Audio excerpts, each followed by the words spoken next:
Hey, what's up everyone? My name is Reggie B and welcome to my channel. So in this video, I'm going to take you through my approach to photographing events. Whether you're a seasoned pro or just starting out in photography, capturing great shots at events can be a real challenge. No matter how much experience you may have, getting overwhelmed is always a possibility. But fear not, because I'm here to share my tips and tricks with you. I've been photographing events for years, from weddings and parties to corporate events and festivals. And I've learned some things along the way. In this video, I'm going to take you behind the scenes of a Sweet 16 photo shoot, and I'll show you how I used all these tips to get through the event. And if you find this video entertaining or informative, don't forget to leave a like and subscribe. So if you're ready, let's get started. So I'm gonna keep it real with you guys. Whenever I have a photo shoot of any kind, I get nervous, I get anxious, I get so caught up in my head that I can barely think straight. If you're anything like me, then the only thing that helps me relieve anxiety is to plan everything. Before the event, I do my research like crazy. I look at the location, the directions to the location, and even an alternate direction to get there. I charge every single battery I have for every device I have. I format all my memory cards and I set up the flashes so they're all in the correct channel and group, and they're all properly synced also. So let's jump into how I started my day, starting with the equipment that I used.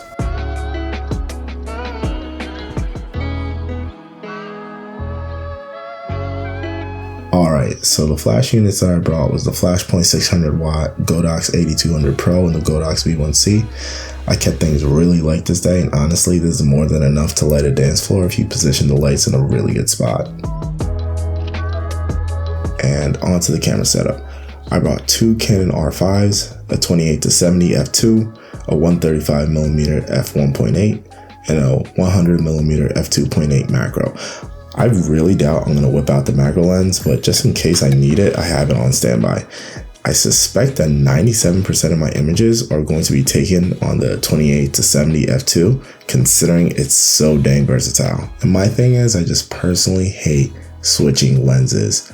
Maybe it's just laziness or whatever the hell it is. I just really don't like it. So if I can keep one lens on the camera for most of the day, I'm going to do so. So I'm currently at the hotel.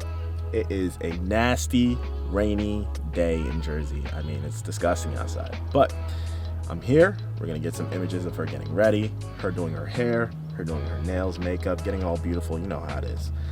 And yeah, let's get to it.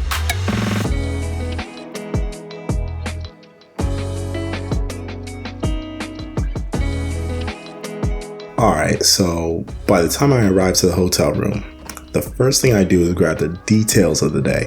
This includes a tiara, dress, invitations, and any other jewelry that I need to take close detailed shots of. I try and bang this out ASAP because it's easily overlooked. And I really try not to spend more than approximately 15 to 20 minutes getting these shots done. If anything, you could always just have your clients prepare some of the items, so all you have to do is just stage and photograph.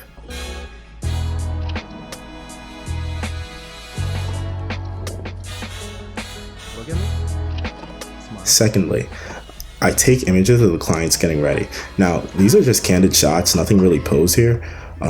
These won't be groundbreaking images, but what they do help you do is to tell the story of the day. Don't forget, you're not just taking pictures of the event, you're supposed to be injecting a little bit of storytelling into your images. So pro tip number 1, the way you can accomplish adequate storytelling is by capturing the emotions of the day and mixing in the wides, mediums, and tight images. If someone is hyped, photograph it. If someone is crying, photograph it. If you see a tender, loving moment, lock in and take the picture. And what do I mean by wide, medium, and tight images?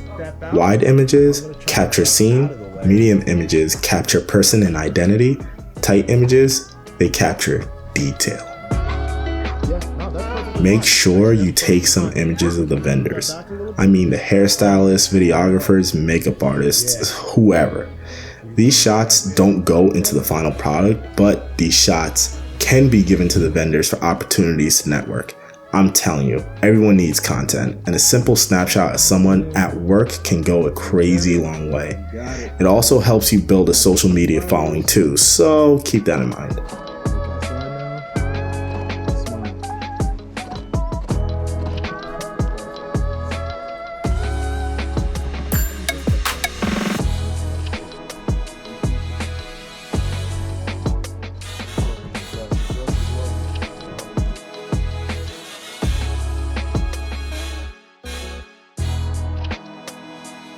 Okay, so we're running a little bit behind, and currently I still have to take family photos, and I still need to take photos of just her at the venue.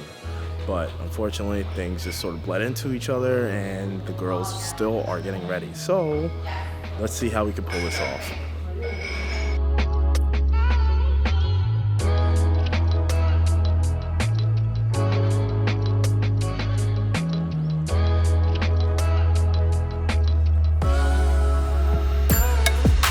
So on to the second principle. Try your best to adapt to any potential situation. For example, there were some issues that prevented the client from arriving to the venue on time, which meant we were damn near 30 minutes delayed. So in a situation like this, don't panic, be easy, and do everything else that you need to do. During this time, I took some shots of the venue. I scoped out where we were going to be taking some family photos. I set up my lights and got all my test shots out of the way. I utilized my time effectively.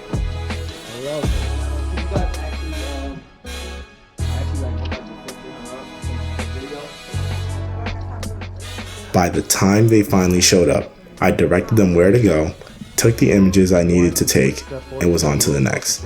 I decided to get the family photos out of the way first because as time goes on, everything goes to hell and it's almost impossible to corral everyone back together.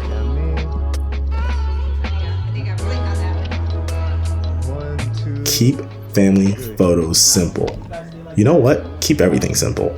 Poses, commands, everything.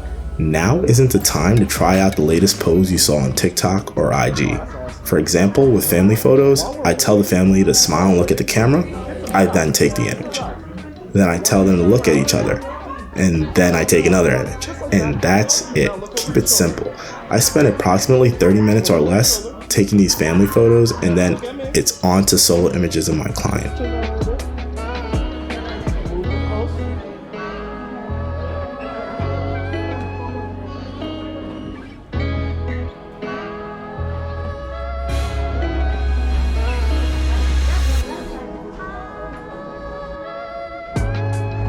Perfect. Next.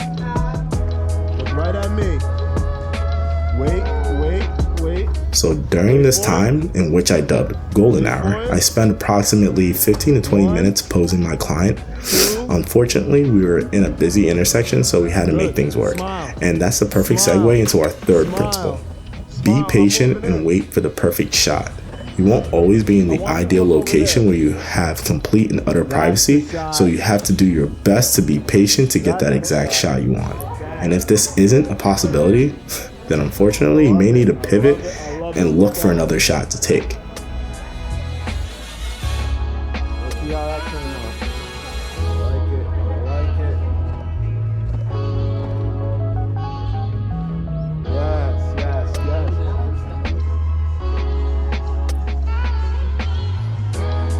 And lastly, party. Make sure you enjoy yourself. Make sure you just get images of people just having fun, and make sure to have fun yourself. Eat good food and network.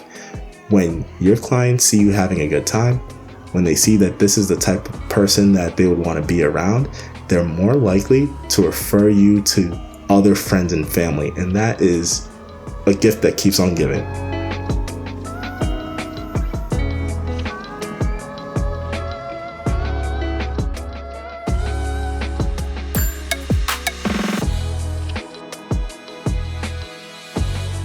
And that's a wrap.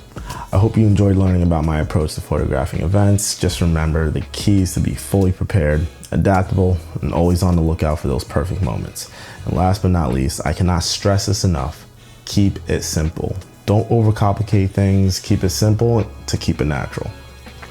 If you have any questions or just simply want to share your photography tips, feel free to comment down below. And don't forget to hit that like button and subscribe to my channel for more photography videos and tutorials. Thank you for watching, and I'll see you in the next one. Peace.